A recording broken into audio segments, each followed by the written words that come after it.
إن الحمد لله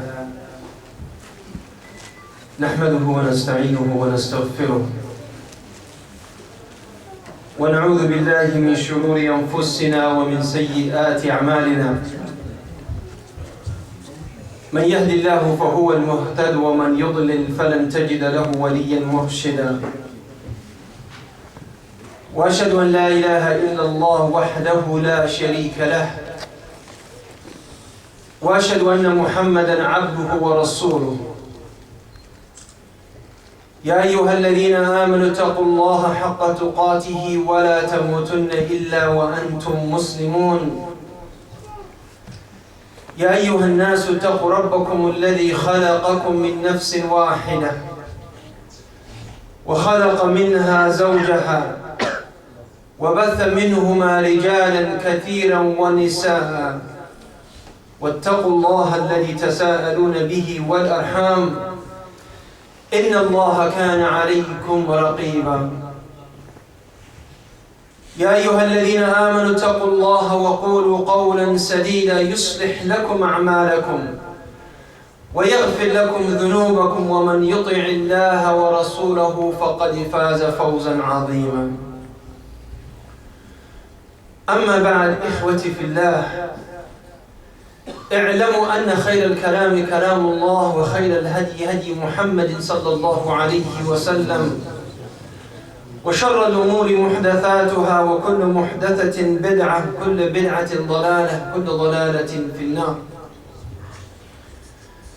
ثم أما بعد with the few minutes or few time, the short time that we have بإذن الله سبحانه وتعالى, perhaps we will utilize that time to talk about the Sahaba of Rasulullah sallallahu alayhi wa sallam. And before I start my talk, I do apologize because I do not think I will give the Sahaba the due respect that they deserve. For such a person who's sitting in front of you cannot claim, nor any man who's sitting here who claims that he's the son of his father can claim that he can give the Sahaba the due respect. Not in a short time, not in our lifetime. What I'd like to start with is that I'm not going to talk about the characteristics of the Sahaba in total. But I will try to take a drop from here and leave the rest for your imagination bi'idhnillahi subhanahu wa ta'ala, and for you to go back and study the life of the Sahaba of Nabi sallallahu alayhi wa sallam. And the best statement that was said about the Sahaba that has been said by a man was the statement of Hassan al-Basri rahimahullah. حين قال عليكم بأصحاب محمد صلى الله عليه وسلم فإنهم أبر هذه الأمة دينا وأعمقها علما وأقلها تكلفا. Al-Hassan al-Basri rahimahullah said, عليكم بأصحاب محمد sallallahu alayhi wa sallam. Follow the footsteps of Muhammad sallallahu alayhi wa sallam. Indeed, they had the purest heart and they had the best understanding, and they were those who were content with the minimum. وَأَقَلُّهُمْ تَكَلُّفًا. They would never go overboard with things. Radiallahu anhu. Ikhwati fillah. When someone wants to talk about someone, they usually give introduction about that person. Like the brother JazakAllahu khair gave the introduction of the poor speaker who was sitting in front of you. And they were trying to mention their merits and their points and what they accomplished and what they did. But when it comes to the Sahaba of Nabi sallallahu alayhi wa sallam, Allah spoke about them when when he said, لَقَدْ رَضِيَ اللَّهُ عَنِ الْمُؤْمِنِينَ إِذْ يُبَايِعُونَكَ تَحْتَ الشَّجَرَةِ فَعَلِمَ مَا فِي قُلُوبِهِمْ. Subhanallah. A tazkiyah, I mean someone to give you a tazkiyah, to give you a recommendation that yes, this person is trustworthy, this person is good, I fought for that person.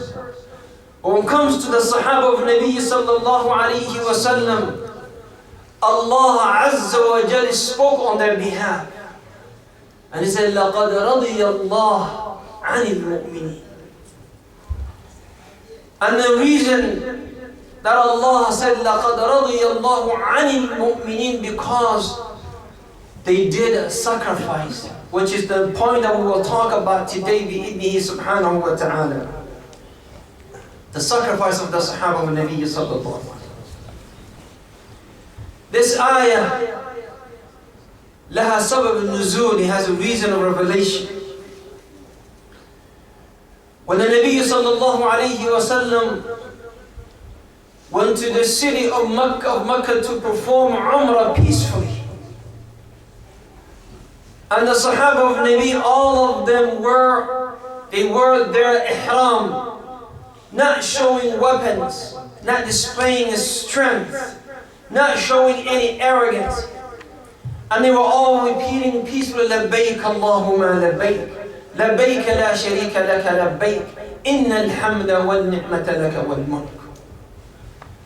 And the Quraysh decided to stop them, radiyallahu anhum ajma'een. To make a long story short, Messenger of Allah sallallahu alayhi wa sallam wanted to make a deal with Quraysh. So he sent Umar bin Khattab radiyallahu anhu. And Umar bin Khattab, Amir al-Mu'mineen, Khalifati Rasulullah sallallahu alayhi wa sallam, one of the Ashar al-Mubashirin bil Jannah, was enough for him to go. And the choice of Rasulullah sallallahu alayhi wa sallam landed on him. But Umar had another suggestion. قال يا رسول الله إنك أعلم بحالي مع قريش. He said, you know my situation with the Quraysh better than I do. Because the rest of the Sahaba, when they accepted Islam, with the exception of Abu Dharr al-Ghafari, they all went to the Messenger of Allah and they accepted Islam and they kept Islam to themselves. But Umar bin Khattab, when he accepted Islam, was a different story. يقول عبد الله بن عمر في صحيح البخاري, عبد الله بن عمر is mentioning in Sahih al-Bukhari, and he was only 5 years old. A little boy is recording this incident to us, reporting it to us, narrating it to us. He was only 5 years old when the incident took place. قال أسلم أبي, my father accepted Islam, رضي الله عنه. فقال من أنقل الناس كلامه, who speaks, who is the person who likes to circulate rumors? So some people, يا إخوتي في الله, they like to quote everything that they hear. And some people, they verify. As Allah said, فَتَبَيَّنُوا وَفِي قِرَاءَ فَتَثَبَّتُوا. So the people said, Ma'mar, Jamil bin Ma'mar, no one can circulate rumors or speak without knowledge like Jamil bin Ma'mar. So he came to Jamil bin Ma'mar. فقال أما علمت يا جميل أني أسلمت. Oh Jamil, don't you know I have accepted Islam? يقول عبد الله بن عمر, he's saying, فوالله ما رد عليه. Abdullah ibn Umar said, Wallahi, Jamil did not respond. He did not ask Umar, why did you accept Islam? What made you become a Muslim? Why did you leave the deen of your forefather? When did you leave the deen? قال فقام, but he stood up and he walked. يجر رداءه, while he is dragging his overgarment. And he went to Quraysh. فقال يا معشر قريش يا معشر قريش يا معشر قريش أما علمت أن عمر بن الخطاب قد سبق. Don't you know that Umar bin Khattab, he left the deen of his forefathers? يقول عمر فقلت كذبت. I said to him, you are a liar. The word sabit means he's lost. He has no direction, no sense of direction. He's lost. And this is the word that they used to use against the people who accept Islam. And they used to say, لَقَدْ صَبَى. He left the deen of his forefathers, therefore he's lost. So Umar ibn Khattab said, he's a liar. I'm not lost.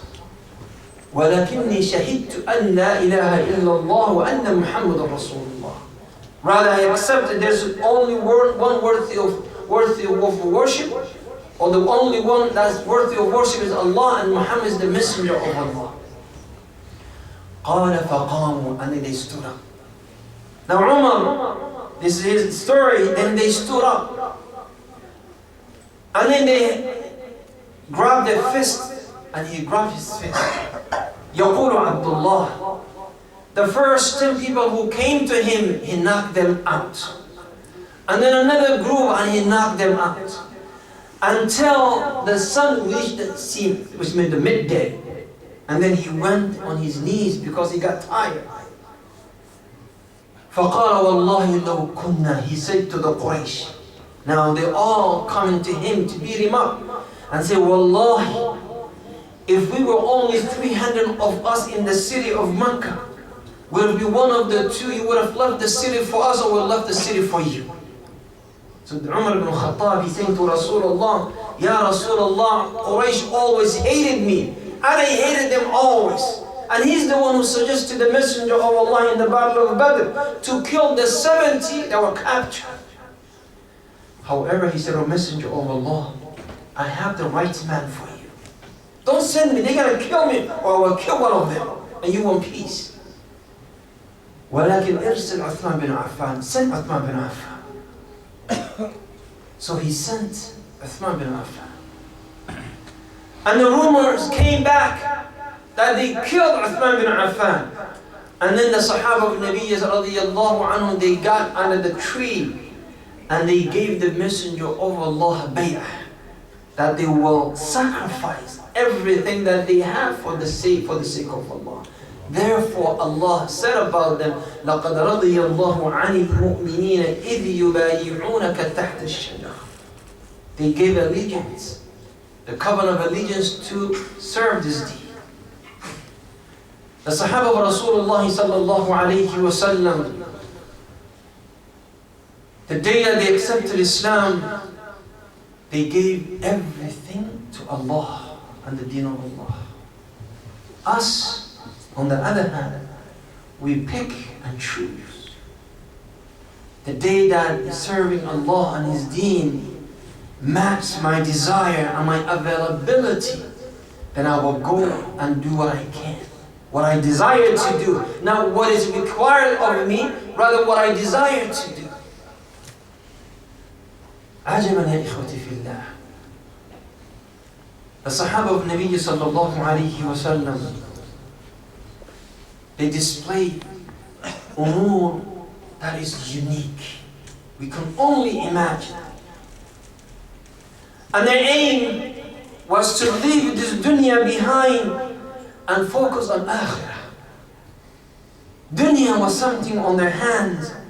Akhirah was everything for them. Dunya comes and goes, but akhirah is forever. One of the most beautiful stories, the story of a yatim, a young boy. And I don't know if you know what yatim feels, but yatim feels always insecure. Because as you see, even your children, when they listen to lectures, they lean on you as their father. When they get scared, they run to you. When they need something, they go back to you. When they cry, you want them to pick them up.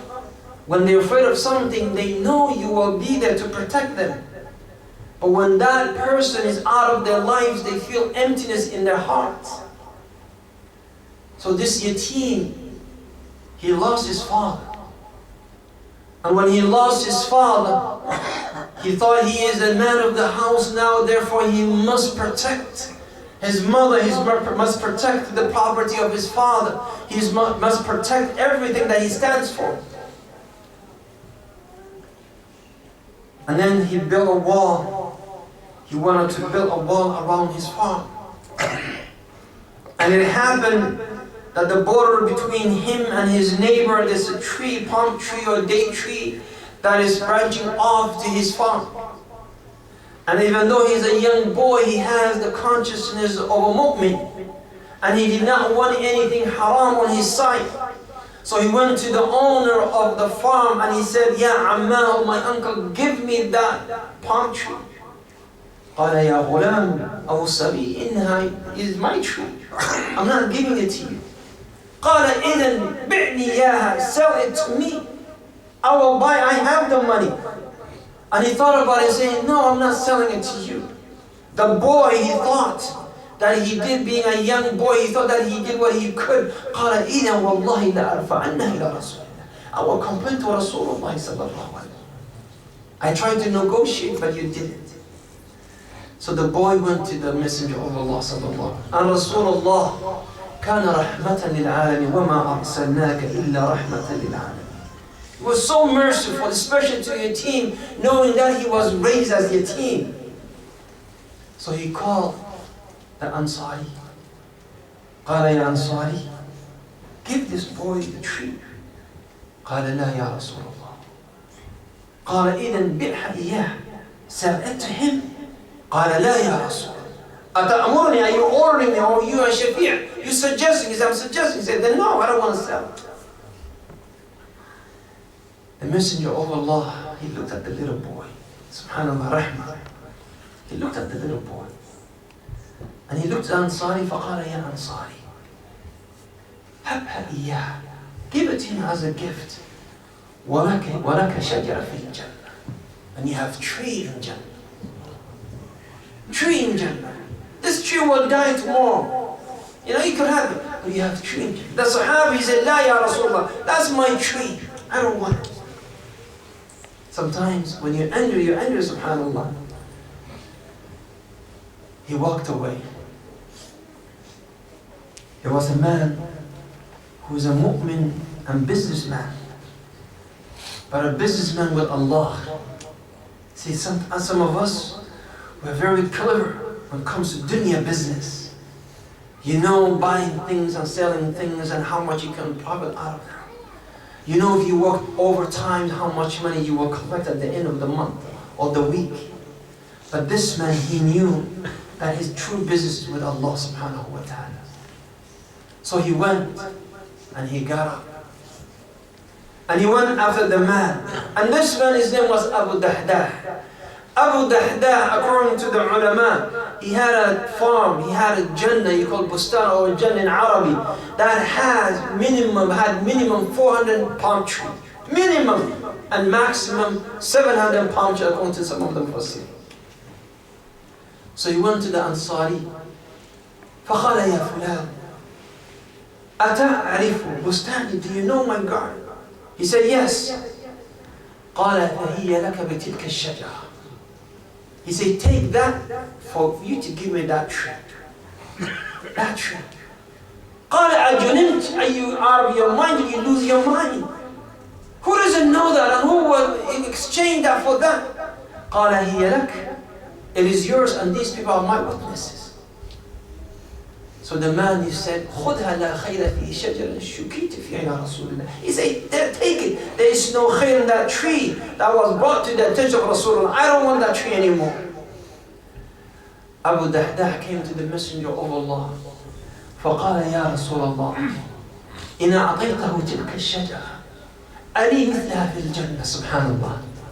Ya Rasulullah, if I give that boy that tree, will I get the same reward in Jannah that you offer to that man? قال نعم يا أبا دحداح. قال إذن يا رسول الله فهي له. It is for him, Ya Rasulullah. It is for him. يعني subhanallah ya أخوان. يعني subhanallah, for a mu'min to try to give up 400 to 700 trees for one tree in Jannah. One tree. And imagine you have 700 cars or 500 cars or something big, and you exchange that for one simple thing that is not even yours. We don't have that iman, we don't have that, love for akhirah. Then Abu Dahdah radiallahu anhu, with happiness. And Rasulullah said, "Kam li Abi Dahdah fil Jannah min itqin radah." He said, how many branches of dates in Jannah for Abu Dahdah? How many branches of Jannah for Abu Dahdah? For that tree, for one tree. Subhanallah. And then Abu Dahdah, he went. نسأل الله أن يجعلنا من أهل الجنة. Abu Dahdah, he went to his farm. And at the farm, he stood outside. فنادى بأهله, he called his wife. فقال يا أم الدحداح, يا أم الدحداح, أو أم الدحداح, أو أم الدحداح. فقالت لبيك يا أبا الدحداح. Yes, Abu Dahdah. He said, get out. Get out of the farm. قالت لما? Why? قال لأني بعتها. I have sold it. I have sold the farm. قالت لمن? Who did you sell it to? قال لله ولرسوله. I sold it to Allah and to His Messenger صلى الله عليه وسلم. قالت ربح البيع يا أبا الدحداح. What a successful transaction, Abu Dahdah. What a successful transaction, ya Abu Dahdah. Now that Sahabi or Sahabiya, she did not assume, because her husband gave up everything, did not assume that she lost everything. Rather, she thought it's another golden opportunity in Jannah. That's one Sahabi. One Sahabi. And subhanAllah, that Sahabi, later on, he died fi sabilillah. His wealth was not enough. He gave his soul fi sabilillah. Allah ya ikhwati fillah. And Allah يقول, when he was talking about Sahaba, يقول محمد رسول الله. That's enough. At the end of that surah, then Allah says, وَالَّذِينَ آمَنُوا مَعَهُ. And then he gives the description of the Sahaba. Ajib. Ajib. I wish if we can try to live like Sahaba only one day. One day.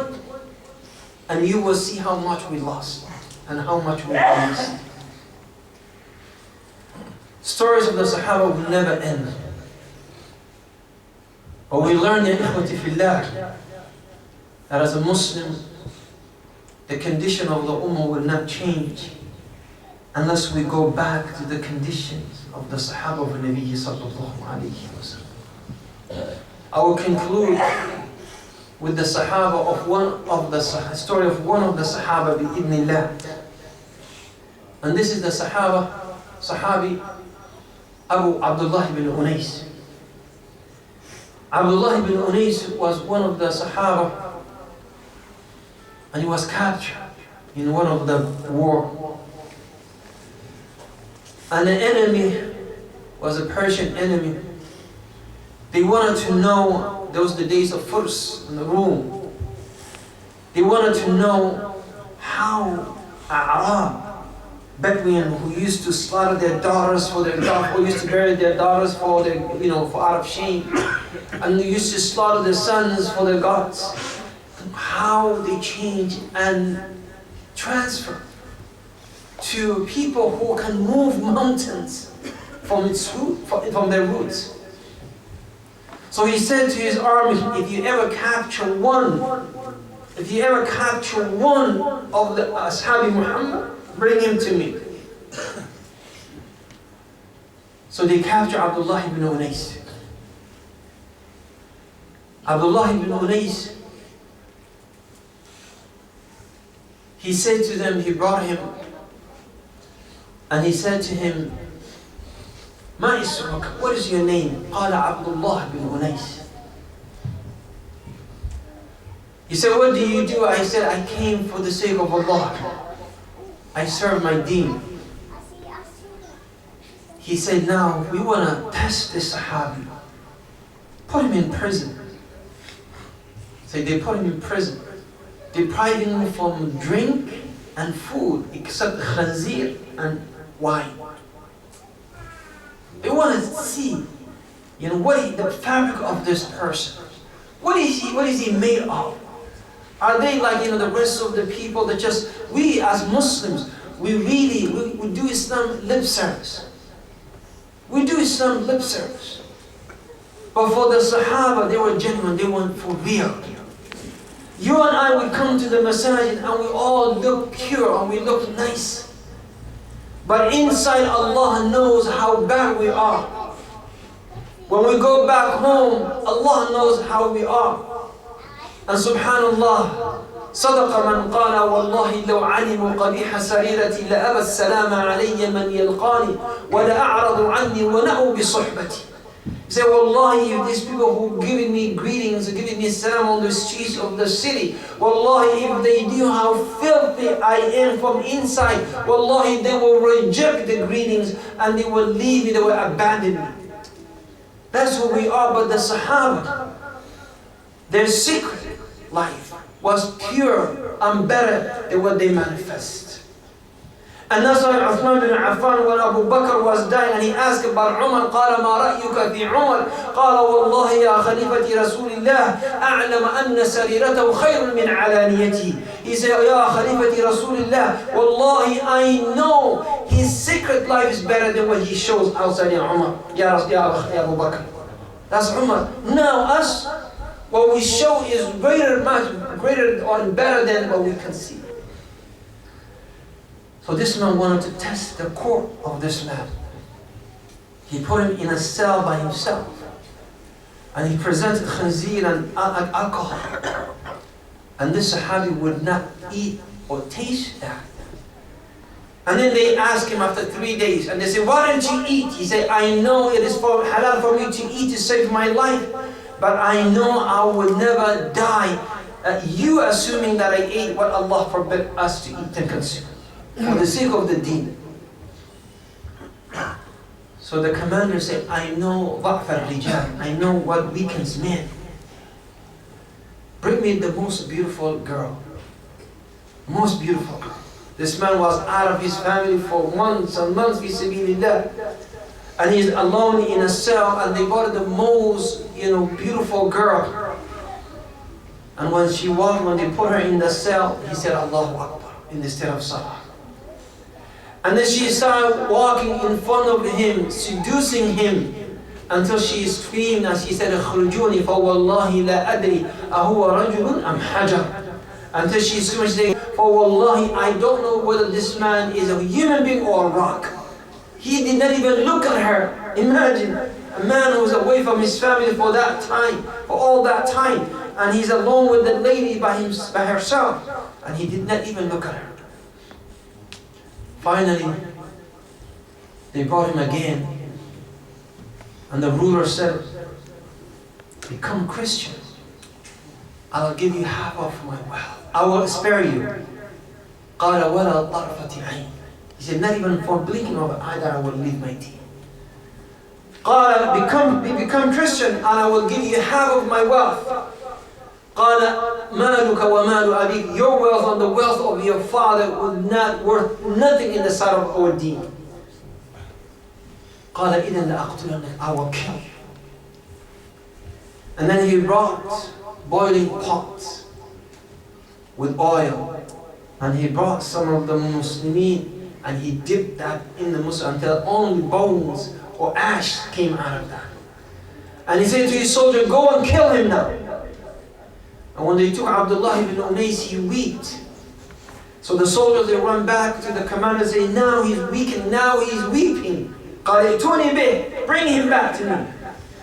And they brought him back to him. And he said, "Now you're ready to become Christian." He said, "No." He said, "Why did you cry?" He said, "I cried because I'm so unfortunate that I only have one soul. I wish if I had 1,000 souls, I can kill them one after another. Fi sabilillah. One after another, 1,000 souls." He said he only had one soul. Fi sabilillah. Then the commander said, "إن قبلت رأسي أطلقتك وأطلقت سراحك." if you kiss my forehead, I will set you free. قال لا.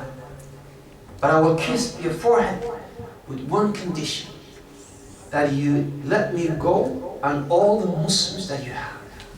Not for himself, for the rest of the Muslims. Then he kissed his forehead and he let them go.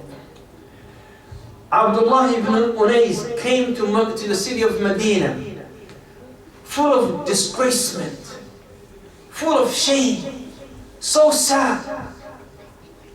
فجلس, and he sat in front of Umar. فقال يا أمير المؤمنين, I have disgraced Islam and Muslims. He said, what have you done? He said, I kissed the forehead of the enemy of Islam for him to release the Muslims, for the sake of Islam. فقال عمر سبحان الله, فقال عمر حق على كل مسلم أن يقبل رأس عبد الله بن أنيس. It is haq for every Muslim to kiss the forehead of Abdullah ibn Unais for what he did for the Muslims. Not because he did not do it for himself, he did it for the Muslims. These are the Sahaba of Nabi sallallahu alayhi wa sallam.